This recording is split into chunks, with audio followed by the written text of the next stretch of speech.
গৌরীপুরের রাজা সত্যরথ। রাজা সত্যরথের বেশ কয়েকটি সন্তান জন্মের পরেই মারা যায়। শুধুমাত্র বেঁচে থাকে অঞ্জলি, রাজার একমাত্র সন্তান ও এই রাজ্যের উত্তরাধিকারী। রাজা বেঁচে থাকতেই রাজকন্যা অঞ্জলির হাতে শাসনকর্তার ভার দিতে চান, যাতে মারা যাওয়ার পর শাসনকার্য চালানোর জন্য কোনো বেগ পেতে না হয়। উপস্থিত মন্ত্রীগণ, আমি অনেক ভেবেচিন্তে একটা সিদ্ধান্ত নিয়েছি। যেহেতু আমার একমাত্র উত্তরাধিকার আমার কন্যা অঞ্জলি, তাই শাসনকর্তার ভারটা তাকে এখন থেকেই দিতে চাই। আমি মরে যাবার পর রাজ্য পরিচালনায় তার যাতে কোনো বেগ পেতে না হয়। রাজ্য পরিচালনায় সকলেই তার অনুগত থাকবে। সাথে এটাও জেনে রাখো সবাই, আমার উত্তরসূরি রাজকন্যা অঞ্জলিকে কেউ দুর্বল মনে করলে তা হবে মস্ত বড় ভুল। কারণ প্রজাদের ভালোবাসাই রাজপ্রধানের মহাশক্তি, আর সেই রাজপ্রধানদের প্রধান হবে আমার মেয়ে অঞ্জলি। আজ্ঞে রাজামশাই, রাজকন্যার রাজসিংহাসনে বসা উপলক্ষে প্রজাদের মধ্যে উৎসব মুখর পরিবেশ। প্রজারা আনন্দ উৎসবের আয়োজন করেছে। রাজকোষ থেকে অর্থ অনুমোদনের অনুমতি চাই। তা প্রজারা আনন্দ উৎসব আয়োজন করলে রাজকোষের অর্থ ব্যয়ের কারণ কি অর্থমন্ত্রী? প্রজারা তো খুশিতে নিজ খরচেই আয়োজন করেছে, তাই নয় কি? আজ্ঞে হুজুর, ওই প্রজাদের জন্য রাজ্য তরফ থেকে সামান্য মিষ্টান্ন ব্যয় আর কি। তোমার সাথে মজা করলাম আর কি মন্ত্রীমশাই। প্রজাদের জন্য এই সামান্য অর্থব্যয় কি আমি অনুমোদন না দিয়ে পারি? যেখানে ফাঁক ফোকর দিয়ে কত কিছুর অনুমোদন নিয়ে রাজভাণ্ডার ফাঁকা করে দিচ্ছ। যাই হোক, এরপর থেকে আমার কন্যার সামনে দাঁড়াতে হবে কিন্তু। কিমা, এই মন্ত্রীমশাইদের পরিচালনা করতে পারবে না একেবারে হিসাব কষে কষে? মন্ত্রীমশাই, আমি নিজে প্রজাদের অভ্যর্থনায় উপস্থিত হব। জরুর রাজকন্যা। বাবা মহেন্দ্র, তুমি কোনো কথা বলছো না যে? একদম চুপচাপ। গৌরীপুরের জয় হোক, রাজা সত্যরথের জয় হোক। মহেন্দ্রবাবু, বিষয়টা কেমন জানি হয়ে গেল না? শেষমেশ কিনা রাজা তার কন্যাকে রাজ্য প্রধানের ঘোষণা দিল। আপনার মতো এরকম যোগ্য ব্যক্তি থাকতে কিনা নাবালিকার হাতে রাজ্য শাসন, ছ্যা, এ তো দেখছি অশনি সংকেত। সময় থাকতে কিছু একটা করুন, তা না হলে এই রাজ্য দখল হতে সময় লাগবে না। শকুনের যে চোখ পড়ে আছে। এভাবে আর বসে থাকা যায় না। আমার স্বামী বেঁচে থাকলে আজ এই রাজ্যের রাজা হতেন। সবকিছু মেনে নিয়েছি, আমার ছেলেকে এইভাবে ঠকানো আর সহ্য করা যায় না। অর্থমন্ত্রী, রাজদরবারে আমাদের বিরুদ্ধে কার কার অবস্থান সেই তালিকা তৈরি করুন। ওই খাদ্যমন্ত্রী হরিদাস আর সেনাপতি তো সব সমস্যার কেন্দ্রবিন্দু। রাজার কানে কান পড়া দিয়ে দিয়ে আমার গদির 12টা বাজিয়ে দিল। আর মহেন্দ্রবাবুর নামেও তো নিত্যদিন অভিযোগ চলছেই। আপনি সৈন্যবাহিনীকে ঢেলে সাজানোর ব্যবস্থা করুন। বর্তমান সেনাপতিকে বহিষ্কার করে নতুন সেনাপতি নিয়োগ দেন। সেই দায়িত্ব কি আর আমার হাতে? সে তো মহেন্দ্রবাবুর হাতেই রয়েছে। আমি কি আগ বাড়িয়ে কিছু করতে পারি? মহেন্দ্র কিছু করতে যাবে না। রাজার বিরাগ ভাজন হবেন। আমার মৃত পিতার সাথে প্রতারণা? আমি বেঁচে থাকতে ক্ষমতায় কিভাবে থাকে তা আমি দেখে ছাড়ব। মহেন্দ্রবাবু, মাথা ঠান্ডা রাখতে হবে। সংঘাত এড়িয়ে ধীরে ধীরে একটার পর একটা কাটা সরাইতে হবে। আমার ওপর ভরসা রাখুন, অপেক্ষা করুন, উপায় ঠিকই খুঁজে বের করব। আমার খেলা তো দেখেননি।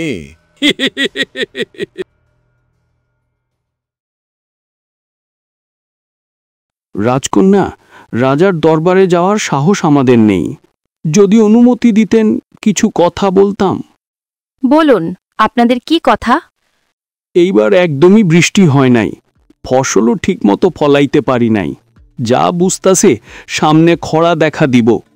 এই রকম হইতে থাকলে এই বছরের খাজনা কেমনে দিব?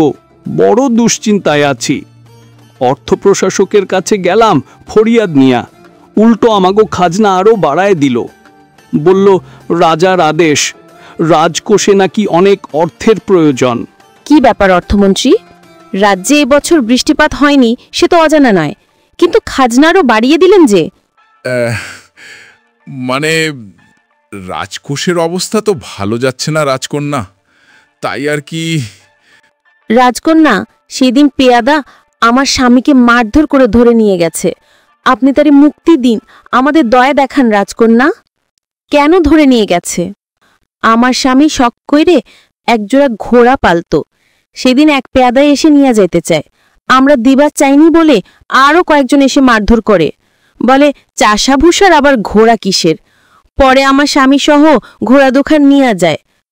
কারণ কি মন্ত্রীমশাই?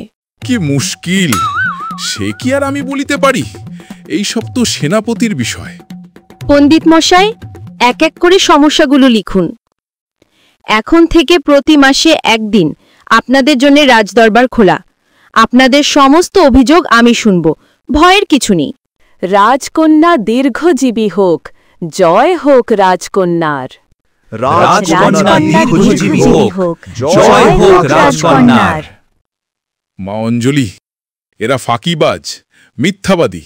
প্রজাদের কথায় কান দিলে কি আর রাজ্য চালানো যাবে? প্রজারা ফাঁকিবাজ হবে ঠিক আছে, তাদের শাসন করতে হবে, আবার দয়াও দেখাতে হবে, কিন্তু নির্যাতন করাটা অবশ্যই পরিত্যাজ্য। প্রজারা যদি না থাকে এই রাজ্যের কি কোনো মূল্য আছে? এখন সেনা ব্যারাকে চলুন। একটা ঘোড়ার দড়ি ধরে রাখতে পারিস না? কিসের সৈন্য হয়েছিস? আগে হুজুর, এই যে পাগলা ঘোড়া, এর মালিক ছাড়া পিঠে উঠা যে অসম্ভব। পাগলা ঘোড়া? হুজুর, আমারে মাফ কইরা দেন। এত ঘোড়া বশ করছি, কিন্তু এইটা পারতেছি না। আমারে মাফ কইরা দেন। ভাইজান, এভাবে মারছেন কেন? ছেড়ে দিন। ছেড়ে দিব মানে? ও, এখন থেকে তো তোমার হুকুম।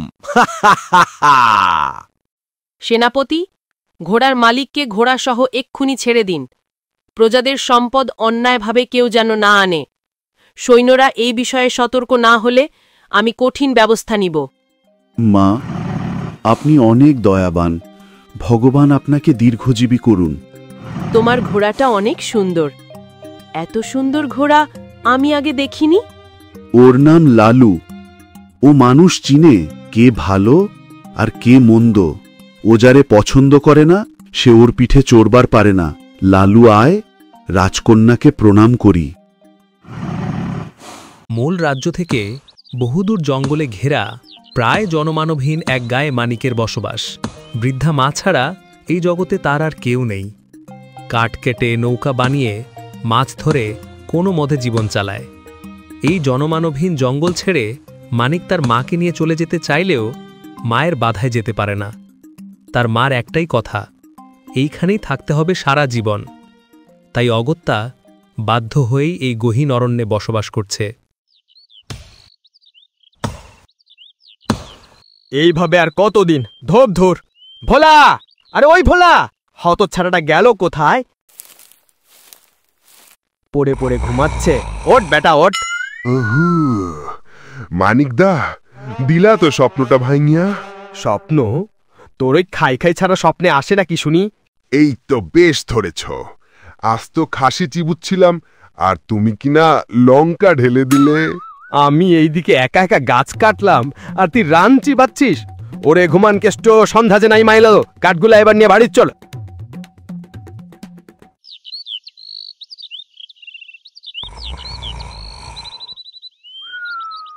বাবা মানিক, আর কত ঘুমাবে? উঠে পড় এবার বাবা। মা, শরীরটা ভালো লাগছে না। না খাইয়া বেলা কইরা ঘুমাইলে শরীর তো খারাপ করবেই রে বাবা। আচ্ছা মা, এই জঙ্গলে আর কত মানুষজন নাই, সেই দূর গায়ে যাইয়া বেচা কেনা করতে হয়। চলো না আমরা মূল রাজ্যে চইলা যাই। একটা না একটা কাজ ঠিকই খুঁজে বাহির করুম, আমরা ভালোই থাকব। তোরে না বলছি, এই কথা ভুলেও মুখে আনবি না।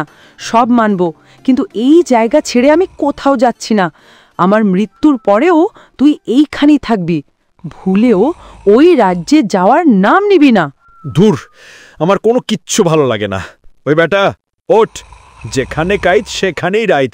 মনে হয় বগলতলায় ঘুমের বাক্স নিয়া ঘরে। ওঠ বেটা। কই যাস? খাইয়া যাবি না? বাবা মানিক, খাইয়া যাবি না?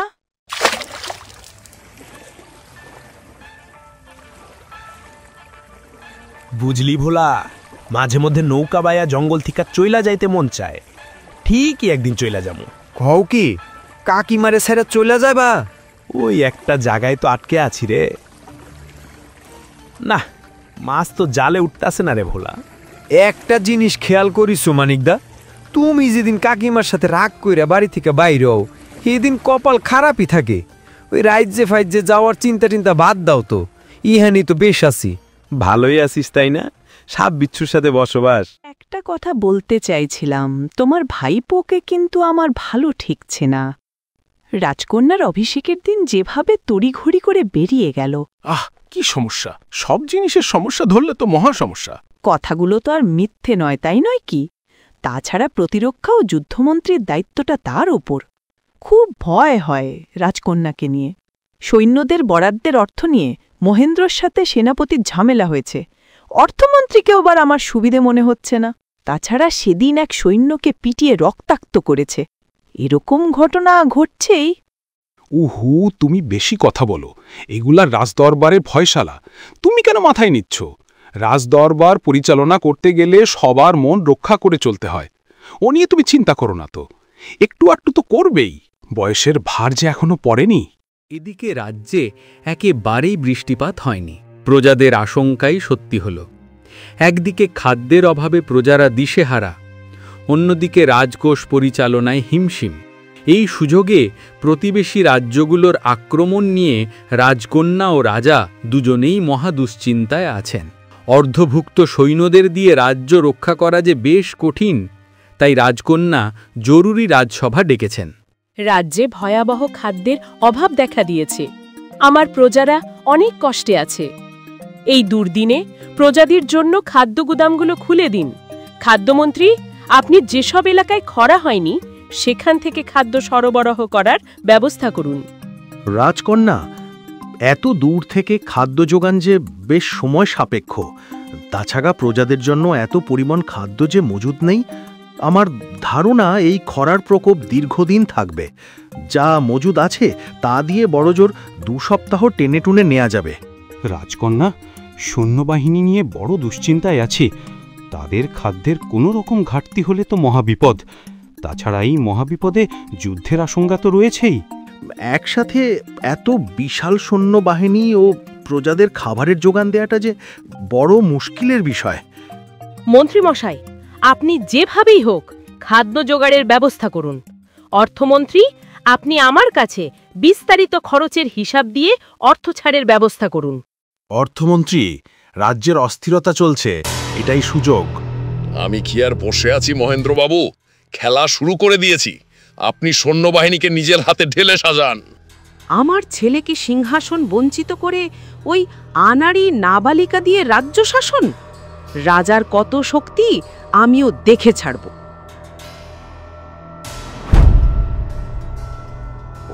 কোনো চিন্তা করবেন না হুজুর। কথা মতো যত বেশি সম্ভব আপনাদের অনুগত পেয়াদাদের পাহারায় বসিয়ে দিন, ঝামেলা যাতে কম হয়। খুব সাবধান, যদি কাজ ঠিক মতো না হয় মহেন্দ্র বাবুর ডাকাতিগিরি ছুটিয়ে দেবে কিন্তু। কোনোভাবেই যেন প্রজাদের হাতে খাদ্য সামগ্রী না যায়। সবকিছু ধ্বংস চাই, লুটপাট আর লুটপাট চাই। এদিকে রাজকন্যার হুকুম অনুযায়ী প্রজাদের মধ্যে খাদ্য বিতরণ শুরু করল। অন্যদিকে রঘু ডাকাত অর্থমন্ত্রীর কথা অনুযায়ী লুটপাটের উদ্দেশ্যে বেরিয়ে পড়ল।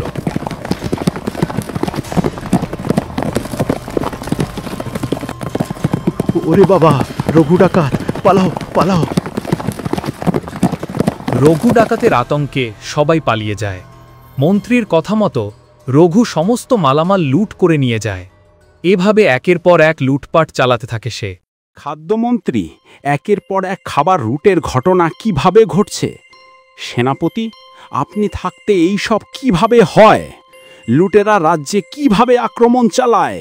ওহ, সবকিছু যেন ওলট পালট হয়ে যাচ্ছে।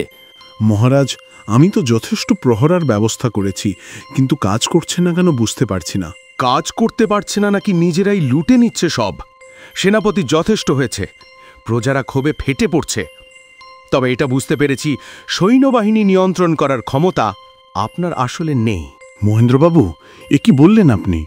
আমি আপনার দাদামশাইয়ের আমল থেকে এই প্রতিটা যুদ্ধে জয়লাভ করেছি।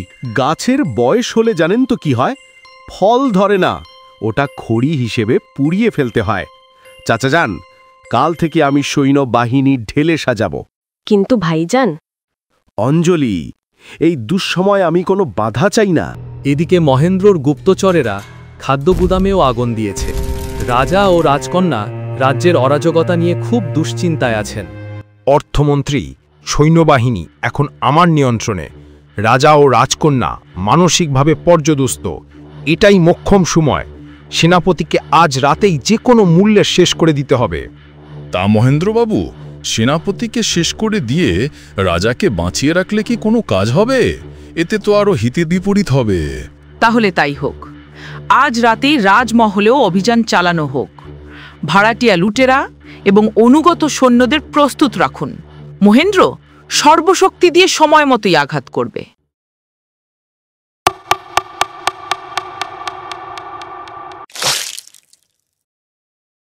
দীর্ঘদিন পর হঠাৎ আকাশে মেঘের গর্জন উঠেছে। বৃষ্টিপাতের সমূহ সম্ভাবনা। এদিকে মহেন্দ্র তার বাহিনী ও ভাড়াটিয়া লুটেরাদের নিয়ে রাজমহলের দখলের জন্য এগিয়ে যাচ্ছে। বাবা, আমি রাজ্য চালাতে ব্যর্থ হয়েছি, আমাকে ক্ষমা করে দাও। কে বলেছে মা তুমি ব্যর্থ হয়েছ? প্রজাদের দুরবস্থায় তোমার তো কোনো হাত নেই। নিশ্চয়ই সবকিছু ঠিক হয়ে যাবে।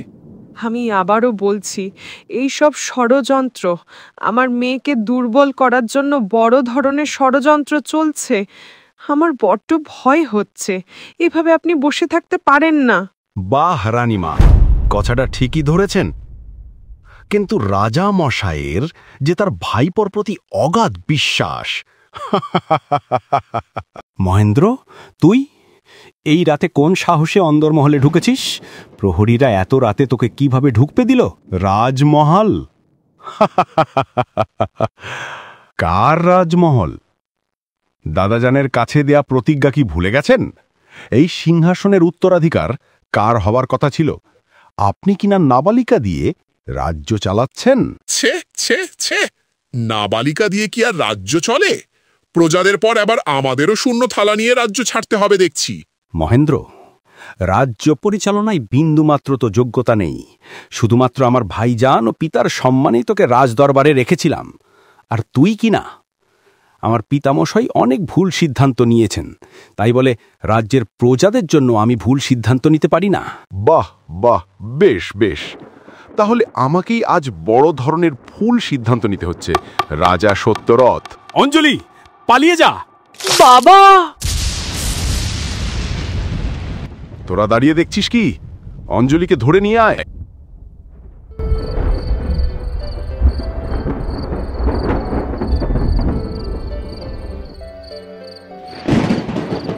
ঘোড়ারা এমনি ডাকতেছে কেন? তোমারে এত কইলাম এখন ঘর তুলতে। বাইরে ঝড় শুরু হইব, এই জন্য ডাকতাছে। লালু কি সুরে ডরায় না? ভগবান রক্ষা তো বড় রক্ষা। তারপরও দেখে আসো। রাজকন্যা, আপনি এত রাতে? মহেন্দ্র সিংহাসন দখল করে বাবাকে হত্যা করেছে। হে ভগবান, সেই ৩০ বছর আগের দুঃসহ ঘটনার মতো আবারও আমাকে সম্মুখীন করলে।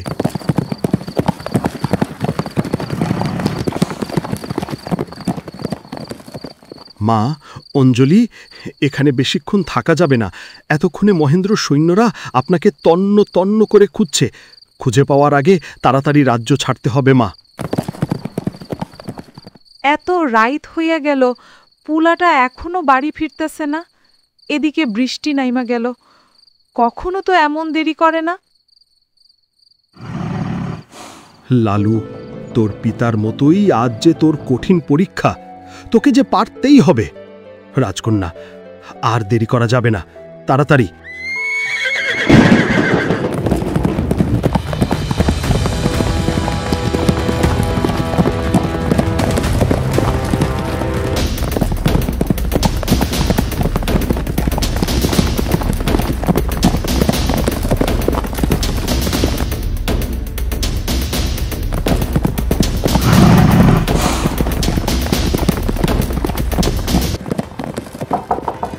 মা, ও মা, দরজা খোলো। কিরে বাবা, এত দেরি করলি যে? থাকি তো জঙ্গলে, এক জায়গা থেকে আরেক জায়গায় গেলে দিন পার। নদী ছাড়া গতি নেই। ঝড়ের মধ্যে নৌকা উল্টা দিকে যাত্রা শুরু করছিল, তাই ভিড়াইতে দেরি হইছে। আর ওই ভোজন বিলাস খাইয়া কোন জায়গায় ঘুম দিছে খুঁজতে যাইয়া আরো দেরি হইছে। কি তুফান নামলো রে ভগবান, বাড়ি ফিরুম কেমনে? দাদা, আমাকে নদীর ওপারে নিয়ে যান, যেভাবেই হোক। ইয়ে ভলে কি, এই তুফানের মধ্যে যাওন যাইব না। দয়া করুন দাদা। আপনারে দেখা কেমন কেমন জানি লাগতাছে। এই তুফানের মধ্যে নাও নিয়ে যাওন যাইব না। দেখতাছেন না নদী উতলা হইয়া আছে। ক্ষমা করেন দিদি। রঘু ডাকাত আমার পিছু নিয়েছে। এই নিন, আপনাকে আমি আমার সোনার বালা দিচ্ছি, তারপরও আমাকে নিয়ে চলুন। সোনার বালা? রঘু ডাকাত? ওরে বাবা, ও বেটা পিছু নিল কিভাবে? ও তো সাক্ষাৎ জম। তাড়াতাড়ি ওঠেন, নইলে সোনার বালা তো যাইবই, লোকে প্রাণটাও হারাইবেন। মাঝি রাজকন্যাকে নিয়ে এই প্রচণ্ড ঝড়ের মধ্যে নদী পার হতে শুরু করল। এত ছোট নৌকা কি আর ঝড় মোকাবিলা করার ক্ষমতা রাখে? তারপরও মাঝি প্রাণপণ চেষ্টা করে যাচ্ছে। হঠাৎ প্রচণ্ড এক ঝড়ো হাওয়ায় নৌকাটি উল্টিয়ে গিয়ে ডুবতে শুরু করল। আর এদিকে মহেন্দ্র সিংহাসন দখল করেছে। এখন থেকে গৌরীপুরের নতুন রাজা ভাগীরথের নাতি ও নিহত চাচা সত্যরথের ভাইপো মহেন্দ্র।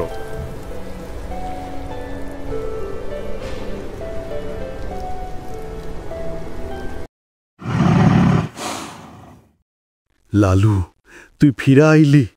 হে ভগবান, রাজকন্যা বেঁচে আছে কিনা জানি না, রক্ষা করো তুমি। রাজা সত্যরথের ভাইপো মহেন্দ্র রাজা সত্যরথ ও রানীকে হত্যা করার পর সিংহাসন দখল করেছে। তোরা একটা সামান্য মেয়েকে ধরে আনতে পারলি না? আগে মহারাজ, ওই নদীটাই তো সব ঝামেলা করে দিল। ঝড়ের মধ্যে কোথা থেকে যে এক নৌকা এসে হাজির। মহারাজ, এই ঝড়ের মধ্যে নদী পার হয়ে যাওয়ার সম্ভাবনা নাই বললেই চলে। মাঝপথে নিশ্চয়ই নৌকাডুবি হয়েছে। অর্থমন্ত্রী, নদীর ওপারে সৈন্য পাঠিয়ে তন্ন তন্ন করে খোঁজ নিন। আমি কোনো সন্দেহ নিয়ে থাকতে চাই না। মন্ত্রীমশাই, প্রতিটি এলাকায় ঘোষণা দিন, কেউ যদি রাজকন্যা অঞ্জলিকে ধরিয়ে দিতে পারে তাহলে তাকে 1000 মোহর উপহার দেয়া হবে। আর খাদ্যমন্ত্রীকেও খুঁজে বের করুন। আমি কোনো বিদ্রোহী বাঁচিয়ে রাখতে চাই না। রাজ্যে যে কোনো সময় বিদ্রোহ হতে পারে। নতুন সেনাপতির প্রতি আমার নির্দেশ, কঠিন হাতে যেন দমন করা হয়। দাদা, এত সকাল সকাল মাছ ধরতে বাইর হইয়া গেলা কেন? বিকাল বিকাল বাইর হইলে ভালোই তো। তোর ঘুমে ব্যাঘাত ঘটেছে। না দাদা, ওই এমনি কইলাম আর কি। গত রাইতে যে ঝড় হইল, এই সকাল সকাল নদীতে মাছ কি পাওন যাইব? কেন, তুফানে কি মাছ সব মইরা গেছে, নাকি তোর মতো বেলা করে ঘুম থেকে উঠবার সিদ্ধান্ত নিছে? কথা কম কইয়া তাড়াতাড়ি পা চালা। দাদা, ওই দেখো, ওইটা কি? দেখতে তো মানুষের মতোই লাগছে রে। মানুষ নয় দাদা, ওইটা জলপরি। কাছে যাইও না দাদা, কাকিমার কাছে গল্প শুনেছো না? রাখ তোর গল্প। এখনো দেহে প্রাণ আছে দেখছি। আমার মনে হয় গত রাতের ঝড়ে নৌকা ডুবির ঘটনা ঘটেছে, স্রোতে ভাইসা আইছে। সেটা তো বুঝতেই পারছি। এরে তো এইভাবে ছাইরা যাওয়ান যাচ্ছে না। বাড়ি নিয়ে চল, পরে জ্ঞান ফিরলে ঘটনা জানা যাবে।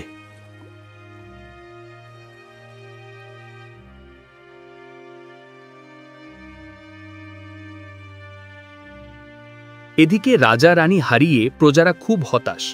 মহারাজা সত্যরথের পিতা প্রজাদের খুব নির্যাতন করলেও মহারাজা সত্যরথ প্রজাদের খুব ভালোবাসতেন।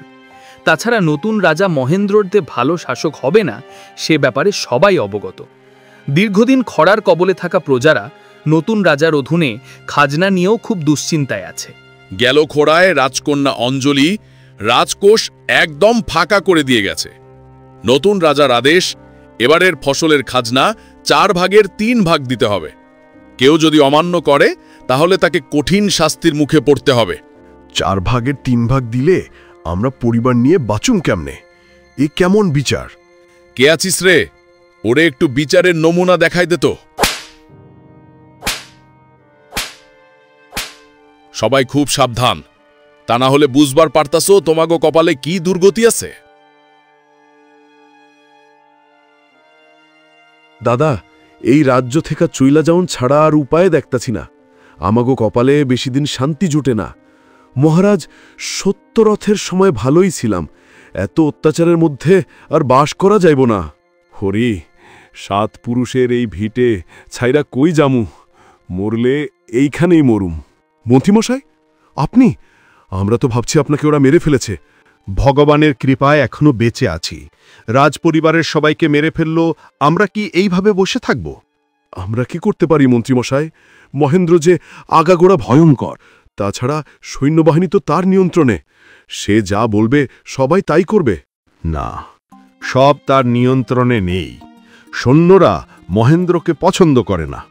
এর মধ্যে অনেক সৈন্য রাগে ক্ষোভে আমার সাথে যোগ হয়েছে। এই জুলুমের হাত থেকে বাঁচার জন্য আমাদের এক হইতে হবে। শুনেছি রাজকুমারী পালিয়ে যেতে পেরেছেন, নিশ্চয়ই একদিন না একদিন ফিরবেন। আমাদের প্রস্তুত থাকতে হবে। আমি অনুগত কিছু সৈন্যদের নিয়ে আত্মগোপনে আছি, সময়ে সবকিছুর জবাব দিব। মা, তোমাকে খুব আতঙ্কিত লাগছে। তোমার দেখে মনে হচ্ছে না তুমি কোনো সাধারণ ঘরের মেয়ে। আমার মনে হচ্ছে তুমি রাজপরিবারের কোনো সদস্য। আমাকে সবকিছু খুলে বলো। আমার পিতা রাজা সত্যরথ। আমার পিতা রাজ্য শাসন আমার হাতে তুলে দিলে আমার চাচাতো ভাই মহেন্দ্র ষড়যন্ত্র করে আমার মা বাবাকে হত্যা করে সিংহাসন দখল করে। পালিয়ে আসার সময় নৌকাডুবির ঘটনা ঘটে। এরপর আর কিছু মনে নেই। রাজা সত্যরথ? তুমি সত্যরথের কন্যা? হে ভগবান! মা, চুপ হয়ে গেলা যে? কিছু যেন বলতে যাইয়া আটকাই গেলা। ওহ, কিছু না বাবা। মূল রাজ্যে যেতে চাইলে তুমি সবসময় বাধা দাও। রাজা সত্যরথের কথা শুনে তুমি থমকে গেলা। তোমার চেহারায় মনে হচ্ছে কোনো কিছু লুকাচ্ছ। তোমাকে আজ সবকিছু বলতেই হবে। তাহলে শোন, আজ আর লুকাবো না। আজ থেকে ৩০ বছর আগে প্রজাগণ, আমার পুত্র সন্তানের শুভ আগমনে এই বছর রাজ্যে সকলের জন্য খাজনা মৌকুফ করে দিচ্ছি। সবাই আমার পুত্রের জন্য প্রার্থনা করবেন। আমার পুত্র মানিককে ভগবান যেন দীর্ঘজীবী করেন।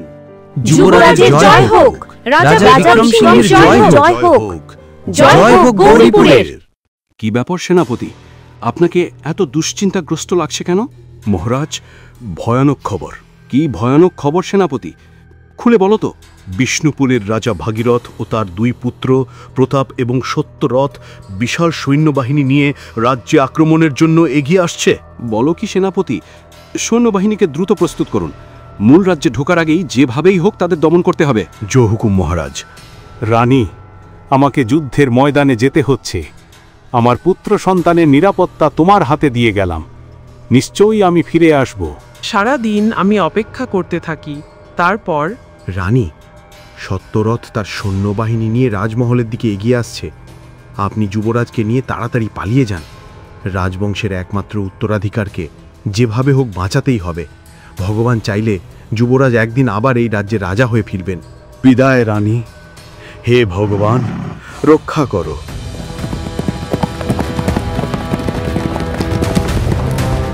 সেই রাতে ভোলার বাবার নৌকায় করে পালিয়ে এসে এই জঙ্গলে আশ্রয় নেই। আমাকে ক্ষমা করে দিন। আমার পিতার পক্ষ থেকে আমি ক্ষমা চাইছি। আমার পিতার অপরাধের জন্য তিনি হয়তো তার শাস্তি পেয়েছেন, তবে তিনি প্রজাদের অসম্ভব ভালোবাসতেন। অঞ্জলি, তোমার উপর আমার কোনো রাগ নেই, সবই ভগবানের ইচ্ছে। এই ঘটনা শোনার পর মানিককে যে তার মা রাজ্যে যাওয়া আটকে রাখতে পারবে না তা খুব ভালো করেই জানে। তাই মানিকের মা রাজ্যে ফিরে যাওয়ার সিদ্ধান্ত নিলেন।